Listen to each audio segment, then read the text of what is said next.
Customisation நல்லா இருக்குங்க. எங்களுக்கு ரொம்ப ஹாப்பியாக இருக்குது. இந்த புதுப்பாலம் வந்து ரொம்ப அடியில் திறந்து விட்டா ரொம்ப மகிழ்ச்சியான விஷயம். அது பார்க்கிங் பண்ணுறதுக்கு ஈஸியாக இருக்குது. Velavan stores, Usman road, T Nagar, Chennai மற்றும் தூத்துக்குடி. என்ன நிலைமை? ஒரு குழப்பமான சூழ்நிலையில யாரால் உருவாக்கப்பட்டமோ, யாரால் வளர்த்தெடுக்கப்பட்டமோ, யாரால் பதவிக்கு போனமோ எல்லாத்தையும் மறந்துட்டு இன்னைக்கு ஐயா அவர்களை அவமானப்படுத்துகிற, அவதூறு பேசுகிற காலமா மாறிடுச்சு. இது எப்படி பொறுத்துக்கிறது? முகநூல்ல செய்தியில எழுதுறாங்க, ஐயா தான் காவல் தெய்வம்னு சொல்றாங்க, ஐயா தான் குல தெய்வம்னு சொல்றாங்க. அப்புறம் ஊடகத்துல பாத்தீங்கன்னா ஐயாவை பத்தி வர்ற செய்தி இவ்வளவுதான் கொஞ்சம் நஞ்சலம், அவ்வளவு அவமானமா இருக்குது. இது எப்படி தாங்கிக்கிறது? எப்படி எழுதுறதுக்கு மனசு வருது? எப்படி பேசுறதுக்கு மனசு வருது? எதற்கும் துணிந்து நிற்கிறவன், எதையும் எதிர்பார்க்காமல் உழைக்கிற செயல் வீரர்களை கொண்ட மண் தான் தருமபுரி மண். அப்படி இந்த தருமபுரி மண்ணில் மருத்துவரையா அவர்கள் எல்லா கிராமங்களுக்கும் போனாங்க. தருமபுரி கிருஷ்ணகிரி ஒரே மாவட்டம். நீ நினைச்சு பார்க்கலாம். 6 வருஷத்துக்கு முன்னால ஒரு கிராமத்துக்கு போனான். அப்ப கிருஷ்ணகிரி பகுதியில் இருக்குது. அப்ப சொன்னாங்க, நிறைய இது மாதிரி ஊர்வலம் போய் கொடியேற்றிட்ட இடத்துல 2 தென்னை மரம் இருந்துச்சு.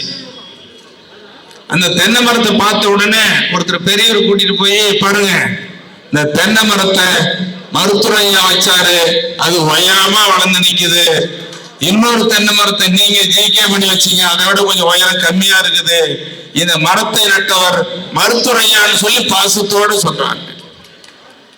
இது ஏன் இதை சொல்றேன்னு சொன்ன, தருமபுரி மருத்துவரையா அவர்கள் நான் பிறக்கவில்லை என்று சொன்னாலும் நான் நேசிக்கிற மண், விரும்புகிற மண் தருமபுரி, தருமபுரி, தருமபுரி என்று ஐயா அவர்களால் சொல்லப்படுகிற மண். அதனாலதான் கல்வி கோயில், ஐயா கல்வி கோயில் சொல்லுவார், பள்ளிக்கூடம், கல்வி நிறுவனம். ஐயா அவர்களால் முதலில் தொடங்கப்பட்டது தருமபுரி மண்ணில், சோழக்கோட்டாய் மண்ணில். உங்களுக்கு எல்லாம் தெரியும், இங்கதான் தொடங்கணும். அப்புறம் தான் கல்லூரி, மற்றதெல்லாம். அது மட்டும் இல்லைங்க, ஐயா சொன்னா அப்படியே கேட்கிற மக்கள் தருமபுரி மாவட்டத்து மக்கள். அதனாலதான் எந்த தொகுதியையும் எந்த மாவட்டத்திலும் இல்லாத அளவுக்கு 4 முறை நாடாளுமன்ற உறுப்பினர்களை பெற்றுக் கொடுத்தது மருத்துவரையா அவர்களும் தருமபுரி மாவட்ட மக்களும் என்பதை வரலாறு சொல்லும். 4 முறை நாடாளுமன்ற உறுப்பினர்கள், 4 பேர் சட்டமன்ற உறுப்பினர்கள். இந்த ஜிகே மணியை 3 முறை மருத்துவரையா வாய்ப்பு கொடுத்தாரு. நீங்க எல்லாரும் ஓட்டு போட்டு 3 முறை எம்எல்ஏ ஆக்கணும். நினைச்சு பாருங்க, இது யாரால் முடியும்? மருத்துவரையா அவர்களால் முடியும். அப்படி மருத்துவரையா அவர்கள் இந்த போராட்டம் நடத்தினார். எத்தனை நாள் போராட்டம்? 7 நாள் சாலை மறியல் போராட்டம். தமிழ்நாடே ஸ்தம்பித்தது, இந்திய நாடே திரும்பி பார்த்தது, உலக நாடுகள் எல்லாம் வியந்தது. அந்த போராட்டத்தை யாராவது செய்ய முடியுமா? யாருக்காக அந்த போராட்டம் பண்ணாரு? உங்களுக்காக, நமக்காக, நான் வாழ்வதற்கு, மருத்துவரையா வாழ்வதற்காக அல்ல. அப்படி மருத்துவரையா போராட்டம் நடத்தினார். மத்திய அமைச்சர்கள், நாடாளுமன்ற, சட்டமன்ற உறுப்பினர், உள்ளாட்சி பிரதிநிதி ஏராளமா உருவாக்கினாரு. ஆனா ஐயா மட்டும் எந்த பதவிக்கும் போகல. ஆனா இன்னைக்கு என்ன நிலைமை? ஒரு குழப்பமான சூழ்நிலையில யாரால் உருவாக்கப்பட்டமோ, யாரால் வளர்த்தெடுக்கப்பட்டமோ, யாரால் பதவிக்கு போனமோ எல்லாத்தையும் மறந்துட்டு இன்னைக்கு ஐயா அவர்களை அவமானப்படுத்துகிற, அவதூறு பேசுகிற காலமா மாறிடுச்சு. இது எப்படி பொறுத்துக்கிறது? முகநூல்ல செய்தியில எழுதுறாங்க, ஐயா தான் காவல் தெய்வம்னு சொல்றாங்க, ஐயா தான் குல தெய்வம்னு சொல்றாங்க.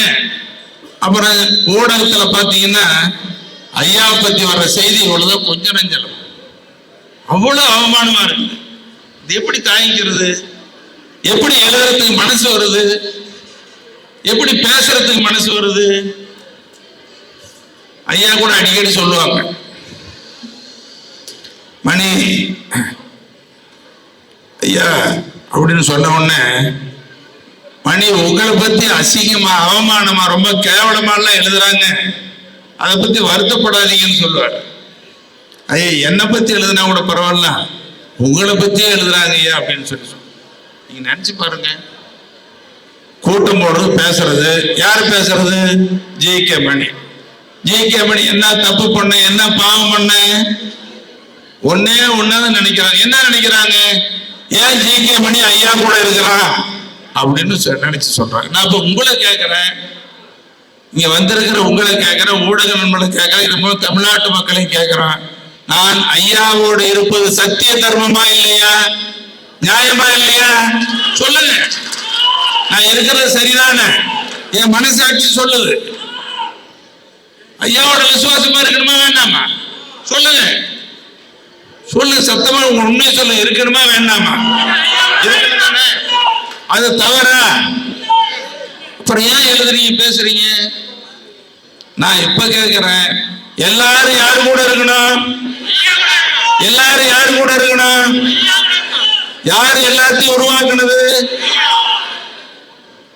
ஐயா பத்தி குறை சொல்லலாமா? ரொம்ப மன கசப்பு இருக்கு, மனசு வேதனையா இருக்கு.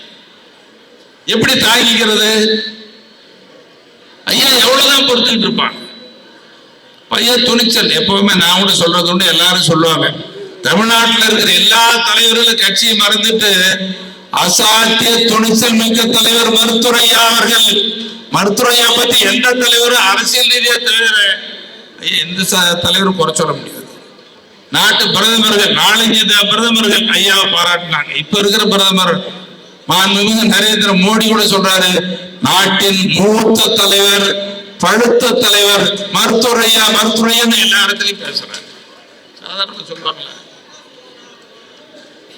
அப்படிப்பட்ட பெருமைக்குரிய தலைவர் தர்மபுரியில பிறக்கலன்னு சொல்லி நம்மை நேசிக்கிற நம்முடைய குலதெய்வம் ஐயா தான் இந்த மண்ணுக்கு வந்திருக்கிறார். அதனால இங்க வந்து நீங்க பாக்குறவங்கலாம் ஐயா முகத்தை பாக்குறீங்க, வராதவங்களும் ஐயா முகத்தை பார்க்கணும். மனசாட்சி சொல்லும், ஐயோ ஐயாவை பார்க்கலையே, ஐயாவை பார்க்கலையேன்னு எல்லாரும் மனசாட்சியும் சொல்ல, மனசு உறுத்தம். ஐயா வந்து பார்க்கணும் கட்டாயம்.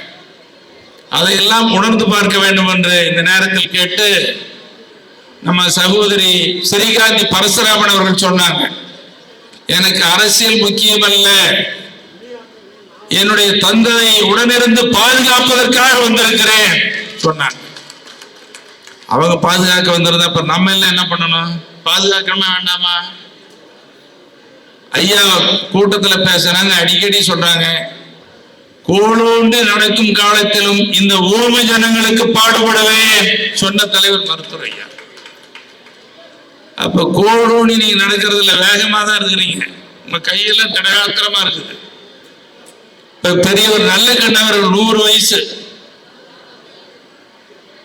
இன்னும் ஐயா உடற்பயிற்சி, யோகா, நீச்சல் எல்லா பயிற்சியும் பண்றாங்க, மூச்சு பயிற்சியில இருந்து எல்லாம். பையன் 100 வருஷத்துக்கு மேல வாழ்வாரா இல்லையா? கையா 100 ஆண்டு கடந்து நீடூழி வாழ்வார், அதுல நம்பிக்கை இருக்கு. இங்க வந்திருக்கிற ஐயா நேசிக்கிறவன் தருமபுரி தானே. இங்க வந்திருக்கிற நம்மளும் சரி, வராம தருமபுரி மண்டல இந்த மாவட்டத்தில் இருக்கிற எல்லாரும் என்ன நினைக்கிறான்? ஐயா மகிழ்ச்சியா இருக்கணும், 100 ஆண்டுக்கு மேல வாழணும்னு நினைக்கிறேன் தானே. அந்த அடிப்படையில ஐயா அவர்களே, நீங்க 100 ஆண்டு கடந்து நீரோடு வாழணும், மகிழ்ச்சியா வாழணும்னு சொல்லி நம்ம எல்லாரும் ஐயாவை வாழ்த்தி வணங்குற அந்த விதமா ஒரு நிமிடம் எழுந்து நின்று ஐயாவுக்கு கரவொலி எழுத்து வாழ்த்து தெரிவிக்குமாறு உங்களை நான் பணிவோடு கேட்டுக்கொள்கிறேன். மருத்துவர் ஐயா, மருத்துவர் ஐயா, நம்முடைய காவல் தெய்வம் மருத்துவர் ஐயா, குல தெய்வம் மருத்துவர் ஐயா, குலசாமி மருத்துவர் ஐயா, 100 ஆண்டு கடந்து வாழ்க மருத்துவர் ஐயா, 100 ஆண்டு நீரோடி வாழ்க மருத்துவர் ஐயா, எங்கள் குலதெய்வம் மருத்துவர் ஐயா, தருமபுரி மாவட்டத்து மக்கள் நேசிக்கிறவன் மருத்துவர் ஐயா. மருத்துவர் ஐயா எல்லாரும் ஒரு முறை, எல்லாரும் ஆசையா மகிழ்ச்சியா இருக்கிறேன், நான் 100 ஆண்டுக்கு மேல ஐயா வாழணும், உட்காருங்க.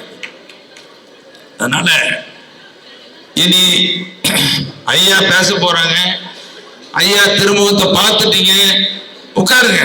ஐயா பேச்ச எல்லாரும் கேட்கணும்.